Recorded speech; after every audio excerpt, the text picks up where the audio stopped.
This is our final assignment of Ecology and Society, where we talk about the ecology of cryptocurrency and mining. To begin with, what exactly is ecology? Ecology is the study of relationships between living organisms, including humans, and the environment they live in. It seeks to understand connections and relationships between the living organisms and the environment around them. Apart from that, studying ecology also provides information about the ecosystems and Earth's resources and how they can be used sustainably. Now we will try and understand what is cryptocurrency. Cryptocurrency is a digital or virtual currency that is secured by cryptography, a system that makes it nearly impossible to counterfeit or double spend. Cryptocurrencies use blockchain technology for this security system, which we will come to in a bit. They are mostly decentralized, which allows them to exist beyond the control of governments and other central authorities. So, currency holders are in charge of and hold the responsibility. Blockchain is spread across many computers which manage and record transactions in a distributed public ledger. Cryptocurrency promises to make transactions easier and directly between the two parties. Here, I will try and explain the different kinds of assets in terms of their existence and fungibility. Fungibility is a property of any asset which allows it to be interchangeable and still hold the same value. In physical assets, we have cash or gold bars. Digitally, we have cryptocurrencies like Ethereum or Bitcoins. Examples of physical assets which are non fungible include a painting, tickets for a Broadway show, or a house. These objects hold different values and cannot be exchanged.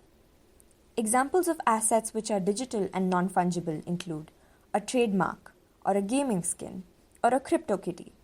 All of these are known as non fungible tokens, which are digital assets that are publicly verifiable intellectual property. As explained, NFT stands for non fungible tokens. Non fungible means that it's unique and cannot be replaced with anything else. For example, bitcoins are fungible. If you trade one bitcoin for another, you will have the exact same thing. But let's say a piece of artwork is a one of a kind and cannot be replaced with something that is the exact same thing. Hence, it's non fungible. NFTs are a part of the Ethereum blockchain. Ethereum is a cryptocurrency like Bitcoin. Apart from storing information of Ethereum coins, Ethereum's blockchain also supports these NFTs, which store extra information and make them work differently from an Ethereum coin. But how can we understand blockchain? A blockchain is a public digital ledger of transactions that are maintained by several computer networks.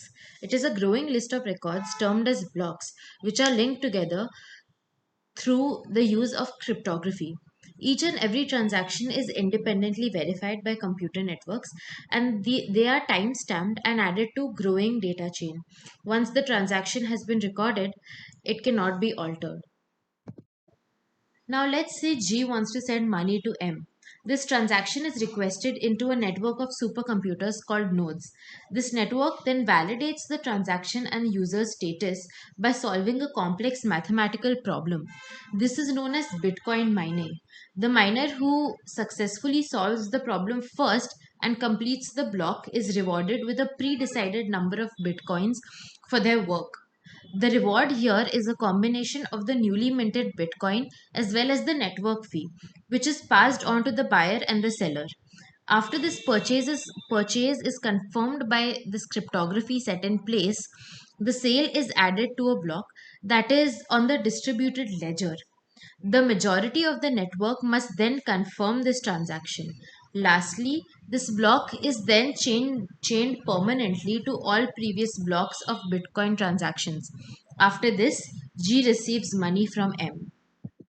So, while we were doing our research about this topic, we found it very interesting and odd that the word used here is mining. We were unable to imagine what mining is in the crypto world. When you think of mining in real life, you imagine laborers, precious metals, minerals, caves, dark, underground. But in the crypto world, what does it equate to? Digging deep, but where and how? In the crypto world, as mentioned before, mining requires solving complicated arithmetic problems that are only solvable by expensive computers and requires enormous amounts of electricity. How exactly does extracting resources translate to verifying blockchains? According to Bitcoin WikiHow, it is called so because it resembles the mining of other commodities. It requires exertion and slowly makes new units available to anyone who wishes to take part. But there is a huge difference between the two, and the most important being the actors in the process of mining. People who are involved in extraction of minerals work in hazardous or even life threatening conditions. They lack a better alternative for job options and have to resort to mining as an occupation. Their livelihood is marked with insecurity and uncertainty, and having worked in mines for years, workers are prone to lung diseases. On the other hand, cryptocurrency mining is for people who have resources such as access to immense amount of electricity, space, and advanced technology. Another point of discussion is the product of mining and who receives it. In the extraction of minerals, none of the actual products, gold, diamond, or coal, go to the labor doing the mining. They earn in daily wages. Their income is based on daily wages, regardless of working in precarious conditions. If they haven't extracted resources by the end of the day, they do not get the income that their livelihood depends on. Whereas in crypto mining, blockchain validation is incentivized. Solving a complex mathematical code results in the miner here being the person who has access to electricity and specialized computers, receiving the mining products, be it Bitcoin or an Ethereum coin. Now, let's talk about the ecology of cryptocurrency market. How does this radical way of trading change the interhuman and human technology relationship? As humans, we have always strived to find ways to lower our uncertainty about each other so we can exchange value in any form. Hence, institutions are fundamentally put in place to lower this uncertainty. According to North Douglas, an economist who pioneered new institutional economics, said that institutions were really just formal rules like constitution paired with informal constraints. These institutions are what allows an economy to function properly. The more our societies grew complex and the more the distance between the trade increased, the more humans built more concrete and formal institutions like the constitutions, banks, and corporations.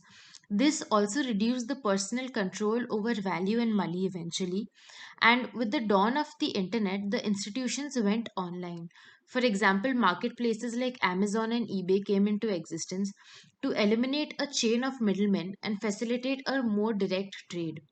Now, for the first time, lowering this uncertainty can be done with technology alone. This changes our relationship with technology entirely.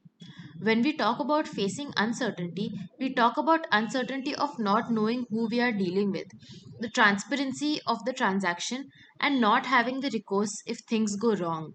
Theoretically speaking, the blockchain solves all of these uncertainties by having a public ledger for checking the source and transactions of the products and services. With the onset of online buying and transactions, there is also homogeneity and uniformity created in the way one trades. Unlike older times, there is now not different relationships established with different vendors. Trust building is a process that is very individual in nature, and through homogenization of trading, it loses its human touch. This is also a result of post capitalism. By using blockchain, people can create a shared reality across entities that do not necessarily need to trust each other. All computer networks do not even need to know each other or trust each other to trade, because through this technology, they can monitor and validate the chains for themselves. Now, let's delve a little bit deeper into the psyche behind NFTs. Why does this GIF of Nyan Cat sell for around $600,000? Or this tweet, which is the first ever tweet on the platform, sell for $2.9 million? People can still use the Nyan Cat GIF and see the tweet. Then what is the point of owning something that is available to available online to anyone. In fact, this very availability of a digital object makes NFTs more valuable. Ethereum's official blog says that ultimately owning the real thing is as valuable as the market makes it. The more a piece of content is screen grabbed, shared, and generally used, the more value it gains. This is a fascinating reimagination of what ownership looks like in the digital ecosystem. This also marks a shift in the understanding of the internet from a free and open web to the digital ecosystem centered around ownership. We are shifting from an internet of information to an internet of value. Apart from that, when buying NFTs, people use Ethereum or Bitcoin, and the fact that it's not real money makes it easier to trade. The Ethereum coin acts as a casino chip, and psychologically, it is much easier to spend casino chips than real money. That is why casino chips exist. When we gamble with casino chips or Ethereum, we create an abstraction layer between the physical or digital asset and the value it represents. We are less afraid to lose chips than real money.